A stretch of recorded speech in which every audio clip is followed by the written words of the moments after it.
ठाण्यातून धक्कादायक घटना समोर येते। ठाण्यामधील वागळे इस्टेट परिसरातील ही धक्कादायक घटना आहे। पोलीस ठाण्याच्या जवळच तरुणावरती जीवघेणा हल्ला झालाय। हल्ल्यामध्ये युवक गंभीर जखमी झालेला आहे। पोलिसांकडून मारेकऱ्यांचा शोध सुरू आहे। तर पोलीस ठाण्याच्या जवळच तरुणावरती हा जीवघेणा हल्ला झालेला आहे। पोलीस ठाण्याच्या अवघ्या 100 मीटर अंतरावरती झुडिओ स्टोअर बाहेर तरुणावरती जीवघेणा हल्ला झाला।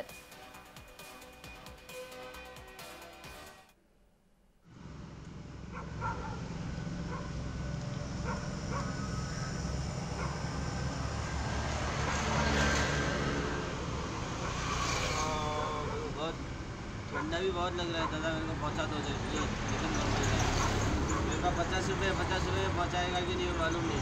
इधर लड़के लोगों ने बहुत ज़्यादा मारा मेरे को, मैं मालूम भी नहीं मेरे को कितने लड़के लोग थे, क्या थे, कुछ मालूम भी नहीं था। ये देखो कौन मारा आपको? लड़के लोग थे इधर के गाँव वाले। हाँ, गाँव वाले थे या वो कौन थे मालूम आप नहीं। किधर रहता है? मैं कासर उड़ोली रहता है, गाँव रहता है। इधर क्यों आया था?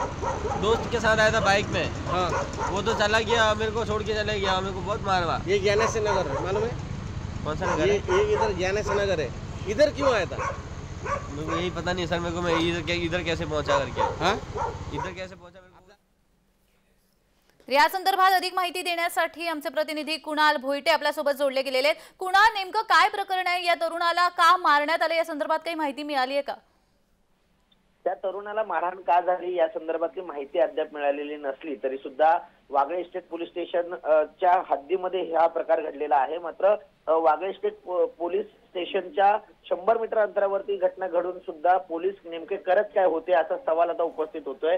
पुन्हा एकदा वागळे इस्टेट पोलीस स्टेशनची अकार्यक्षमता समोर आलेली आहे। त्यामुळे आता पोलीस आता तरी नजर ठेवून राहतील का आता प्रश्न जो आहे तो उपस्थित होतोय। कारण सर्वसामान्यांवरती जर पोलीस स्टेशनच्या हद्दीतच जर अशा प्रकारची मारहाण होत असेल तर पोलीस नेमके करत काय होते अशा प्रकारचा सवाल देखील आता सर्वसामान्यांमध्ये उपस्थित होतोय।